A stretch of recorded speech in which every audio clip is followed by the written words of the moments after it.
In our first reading today, we have the famous chapter of the first letter of Paul to the Corinthians that talks about love.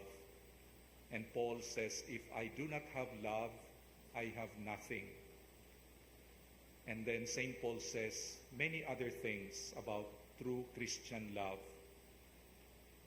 Paul wants to emphasize the necessity and the preeminence of love.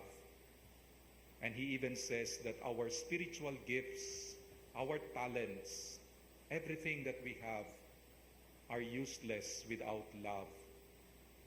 And love is something which we must manifest externally through concrete actions. St. Paul says, love does not seek its own interests. So it might be good to ask ourselves questions like, is my love other-oriented? Or is my love self-centered? Is my love self-giving? Or is my love selfish? I only love myself. St. Paul says, love does not brood over injury. Is our love forgiving? Is our love truly forgiving? Do we forgive from our hearts? Or do we just say, I forgive you from the mouth, but we don't really mean the words, I forgive you? Jesus says we have to forgive 70 times, 7 times. Yes, the love feels the injury, accepts the injury, but love forgives. And sometimes love corrects and love dialogues with the other person. Love endures all things. Therefore, very clearly, love is not just a feeling, but a decision and a commitment to do good for the person who is loved. And let us make the decision to truly love now. Love does not postpone its loving action. The gospel talks about Jesus giving us a short parable about children in the marketplaces playing a certain game. One group of children said to the other group, we played the flute for you, but you did not dance. It is time to dance, but you do not dance. The gospel reminds us, now, not later, is the time to dance. That is to say, now is the time to love. Now is the time to respond to the call of love. Seize the moment. Do not put off. We are familiar with that expression in Latin, carpe diem.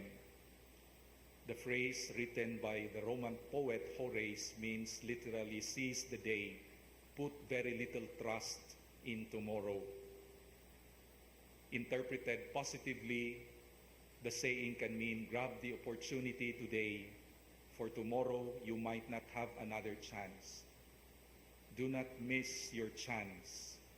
When we are called upon to do something and the moment for doing it arrives, we must capitalize on the chance, seize the moment, and set our mind and heart to doing the thing. Otherwise, when the moment passes by and we were not decisive enough to do what we should have done, we would regret it. We might lose our momentum or not get another chance. And that would be a tragedy. There is also urgency in the call of Jesus, in the call to love. While it is true, on the one hand, that it is never too late to follow the Lord, when one finally heeds the call to holiness and to love, towards the latter part of our lives, this is not the ideal scenario. Late conversions should not be considered as the rule, but as an exception to the rule, an act of mercy granted by the special grace of God. Ideally, when the Lord calls us to conversion from our sins, or to greater love or greater perfection in the Christian life, we heed that call right now. We strive right away to give up some particular wrongdoing. We strive right away to do something about a particular defect in our character. We strive right away to replace wrong attitudes with the right ones. Opportunities for change and greater fidelity to the Lord can come in various ways. Some concerned individual may tell us that we are doing something wrong and we're not even aware of it, or we are just not, we don't care enough to make some changes in our lives. Both your doctor and your spiritual advisor may tell you that some lifestyles are not healthy, bodily and spiritually, and it's time for some changes.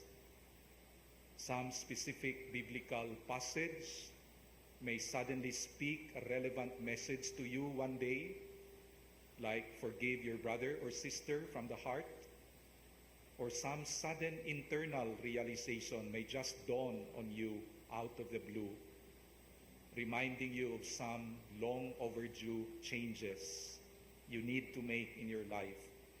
These and many others are ways in which the Lord now tells us, come, follow me. Sometimes that call is loud and clear, sometimes soft and subtle, but we have to seize the day.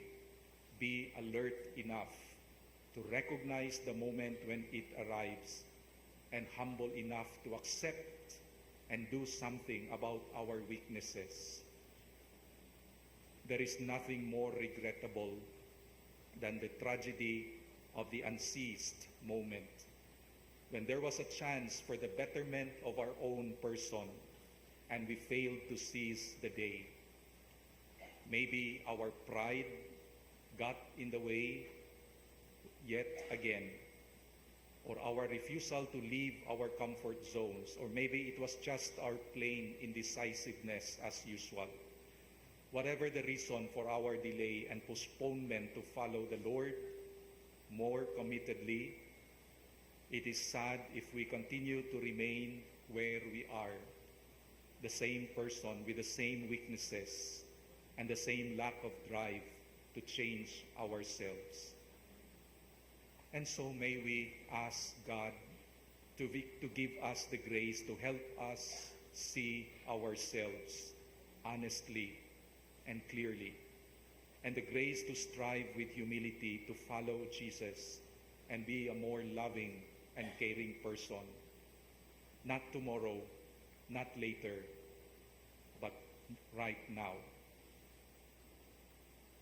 As the children in the parable said, we piped you a tune, but you did not dance. Jesus told the people, Jesus sounded a call to salvation. May we respond accordingly. The children should dance to the music when it was time to dance. We should respond to the call of Jesus promptly.